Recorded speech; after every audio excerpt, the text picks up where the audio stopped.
శేషు గారు.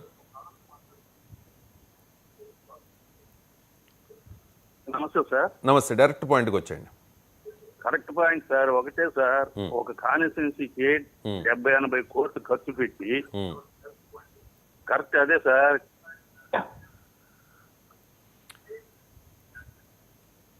వీళ్ళు మంచినీళ్ళు దాగి ఇంట్లో ఉంటారా? వీళ్ళు మంచినీళ్ళు దాగి ఇంట్లో చేతులు కట్టుకుంటారా సార్? నెల్లూరు టౌన్ లో నారాయణ గారు 100 కోట్ల పైన ఖర్చు పెట్టారు సార్. ప్రతి దాంట్లో షేర్ ఉంది సార్.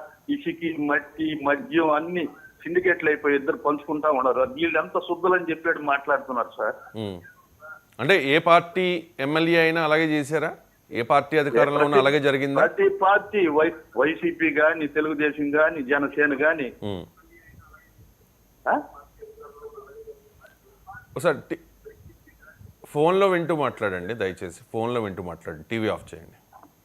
సార్ అది సార్, ఇప్పుడు ఆ విధంగా మాట్లాడుతుంటే ఎట్లుంటదంటే, మేము కరప్షన్ చేయలేదు, అది చేయలేదు, ఇది చేయలేదు అని మాట్లాడుతుంటే ఎట్లుంటదంటే అట్లుంటది సార్.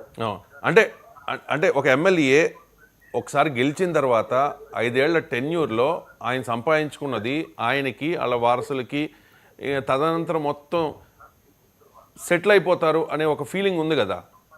అంటే ఉంది కదా. ఒకసారి ఒక ఎమ్మెల్యే అయితే చాలు, ఆయన తదనంతరం వాళ్ళ వారసులు, మనవలు, మునిమనవలు వాళ్ళందరికీ డబ్బులు సంపాదించేసుకుంటారు అని చెప్పి.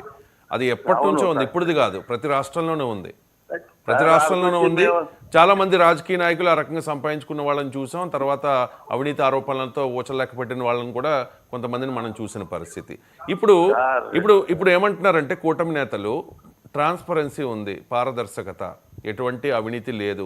చంద్రబాబు నాయుడు గారు క్లియర్గా చెప్తూ ఉన్నారు, పవన్ కళ్యాణ్ చాలా క్లియర్గా చెప్తూ ఉన్నారు, ఏ దందాలోనూ మీరు ఎంటర్ అవ్వద్దు, మద్యం వ్యాపారంలో ఉండొద్దు, ఇసుక మాఫియాలో ఉండొద్దు, ఇసుక వ్యాపారం చేయొద్దు, మట్టిని టచ్ చేయొద్దు, చాలా ప్రజలకి పనిచేయండి, ప్రజల కోసమే పనిచేయండి, వ్యతిరేకత వద్దు, క్లియర్గా చెప్తున్నారు. చెప్పినా ఆయనకి ఇన్ఫర్మేషన్ పోయింది కదా సార్. ఫలాని ఇంతమంది ఎమ్మెల్యేలు, ఇంతమంది మంత్రులు ఇందులో ఉన్నారని కూడా ఆయనకి ముఖ్యమంత్రిగా పోయింది కదా సార్. సార్ ఎవ్వరు ఏమి లేదు సార్, అందరూ సార్. నేను మీ 99 డిబేట్ చూస్తానే ఉంటాను సార్. ఇప్పుడు ఒక్కొరు వచ్చేది భలే శుద్ధ మాటలు చెప్తుంటారు సార్. ఆ మాటలు ఒక్కోసారి భలే ఇది అనిపిస్తుంది సార్. కాదండి, ఇప్పుడు దేశంలో చాలా రాజకీయ పార్టీలు చూసాం. ఎప్పటి నుంచో ఉంది తెలుగుదేశం పార్టీ, 45 yearsగా.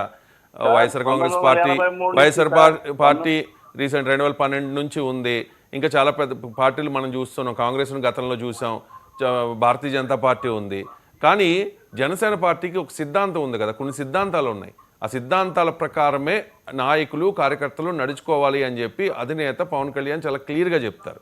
మరి అలాంటి జనసేన పార్టీ ఎమ్మెల్యే మీదే ఆరోపణలు వచ్చాయి. కాదు అంటూ ఉన్నారు జనసేన ప్యానలిస్ట్, కాదు అదంతా దుష్ప్రచారం అంటూ ఉన్నారు. అండ్ చిరి బాలరాజే ఒక లెటర్ కూడా ఆయన ఇచ్చారు, నేను ఏదైనా తప్పు చేస్తే నన్ను శిక్షించండి అని చెప్పి పవన్ కళ్యాణ్ గారికి ఒక లెటర్ కూడా ఇచ్చారు ఆయన. ఇదంతా రాజకీయ దుష్ప్రచారం సార్. వాళ్ళు తెలుసుకుంటారు సార్, అది వేరే వాళ్ళు బయట పెట్టుకుంటున్నారు.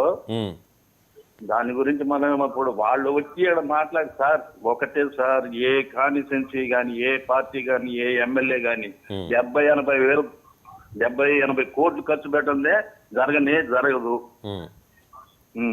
ఇంకా నీకు సార్ నేను చేతులు కట్టుకొని ఇంట్లో మంచినీళ్ళు దాకా గమ్ముకుంటానంటే ఆయన సంపాదించుకోవాలనే కదా సార్ రాజకీయాల్లోకి వస్తున్నది. అదొక బిజినెస్ అనుకుంటున్నాం సార్. రైట్ అండి, అటువంటి ఇంప్రెషన్ ప్రజల్లో ఉంది.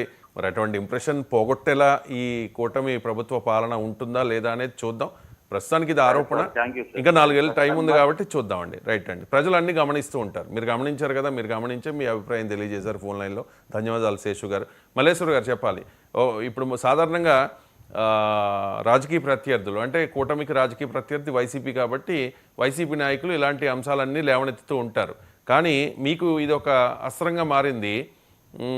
అంటే ఆ కూటమి నేతలే బయటపెట్టడం ఇన్ ద సెన్స్ వాళ్ళిద్దరు మాట్లాడుకున్నారు, అది ఏ రకంగా బయటకు వచ్చిందనేది ఇంకా క్లారిటీ లేదు. అండ్ మీ కామెంట్ ఏంటి దీని మీద?